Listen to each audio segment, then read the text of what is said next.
ya 5 na ya 6. Luke chapter 17 verse 5 and verse 6. Luke chapter 17 verse 5 and verse 6. The Bible says, the apostles said to the Lord, increase our faith. He replied, if you have faith as small as a mustard seed, you can say to this mulberry tree, be uprooted and planted in the sea, and it will obey you. Mitume wakamwambia Bwana, tuongezee imani. Bwana akasema, kama mngekuwa na imani kiasi cha chembe ya haradali, mngewaambia mkuyu huu ng'oka, ukapandwe baharini, nao ungewatii. Tuliongea wiki 2 zilizopita habari ya mwanafunzi ana msamaha. Last Sunday we spoke and said that a disciple has forgiveness. Kwa sababu hivyo ndivyo Yesu alivyowaambia wanafunzi. Because that is what Jesus told the disciples. Na tukasema kwamba lazima ndani yetu tuwasamehe watu. And we said it is a must for us to forgive other people. Kwa sababu deni ambao tulisamehewa sisi sawa na ile ambao tunapasa kuwasamehe wengine. Because we were forgiven a greater debt than that we are supposed to forgive. Na tuliangalia Mathayo sura ya 18 iliyokuwa inaongea habari ya mtu wanafunzi waliotaka kujua wasamehe mara ngapi. And we looked at Matthew chapter 18 where the disciples wanted to know how many times one should forgive. Na Yesu akapeana mfano wa mtu aliyekuwa na deni ya milioni 50. And Jesus gave an example of someone who had a debt of 50 million. Na akasamehewa. And he was forgiven that debt. Lakini alipomkuta mwenzake aliyekuwa na deni ya shilingi 75. But when he found someone who had a debt of 75 shillings, akamshika koo akamwambia, sikuachi mpaka ulipe deni yangu. He held him and started harassing him. Na Yesu akasema kwamba yule jamaa alikamatwa. And Jesus said that man was caught.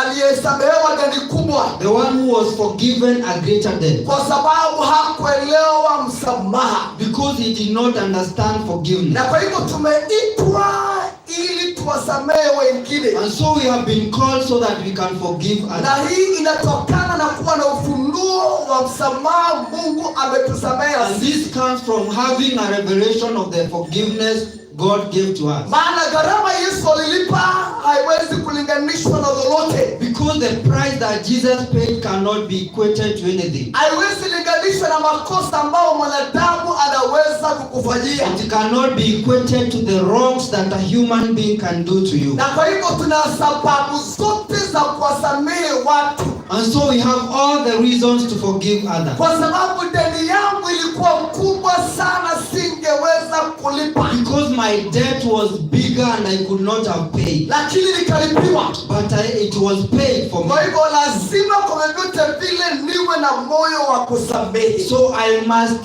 have that heart of forgiveness. Leo tuongee jambo lingine. Today we'll speak about another thing. Walipoambiwa yale maneno, when they were told those words, aya 5 inasema hivi. Verse 5 says this. Wanafunzi wakamwambia Bwana, tuongezee imani. The apostles asked Jesus to increase their faith. Tuongezee imani. Increase our faith. Kile ambacho wanafunzi wanasema ni hiki. Whatever the disciples were saying is this. Kuishi na wandugu na wadada ambao wanahitaji msamaha. That living with a brother and a sister who requires a forgiveness. Msamaha ambao si wa mara moja, ni mara 7 mara 70. A forgiveness that is not once, it is 7 times 70. Hiyo imeandikwa kwenye kitabu cha Mathayo. It is in the book of Matthew. Ili kukaa na wandugu kama hawa. To live with the brothers like those. Ama wadada ambao wanahitaji msamaha mara kwa mara. Or sisters who require forgiveness time to time. Wanafunzi wakaona jambo hili haliwezekani kwa kawaida.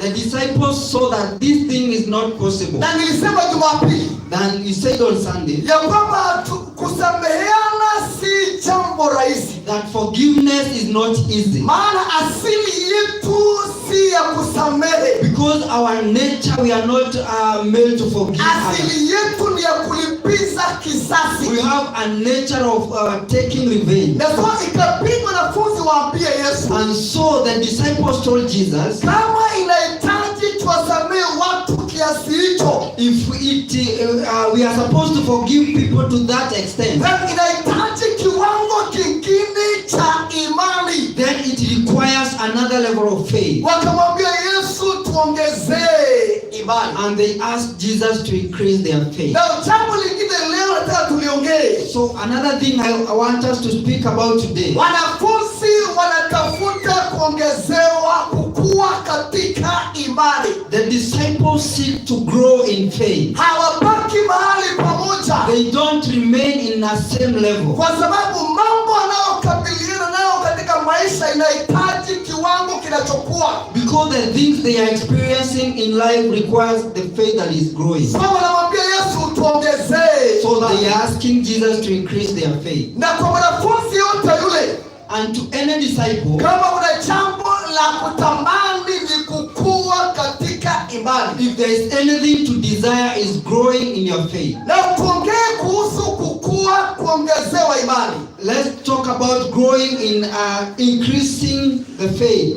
Leo tuongee habari ya kukua, kuongezewa imani. Growing in increased faith. Wanaposema kwamba tuongezee imani, when they are saying increase our faith, walijua kuna viwango vya imani katika Mungu. They knew there are levels of faith in God. Ni kuwa si kiwango kimoja tu. And that it is not just one level. Leo tuanzie hapa.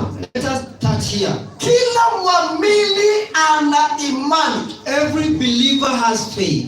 Kila mwamini ana imani. Every believer has faith. Angalia Warumi 12:3. Look at Romans 13 verse 3. Leo tutasoma vifungu vingi kidogo maana nafundisha. We will read several chapters because Warumi 12:3.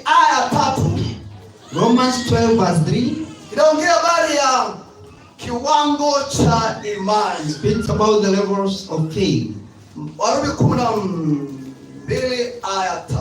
Romans chapter 12 verse 3, the Bible says, "For by the grace given me, I say to every one of you, do not think of yourselves more highly than you ought, but rather think of yourselves with sober judgment, in accordance with the measure of faith God has given you." Kwa maana kwa neema niliyopewa, namwambia kila mtu aliyeko kwenu asinie makuu kupita ilivyompasa kunia, bali awe na nia ya kiasi, kama Mungu alivyomgawia kila mtu kiasi cha imani.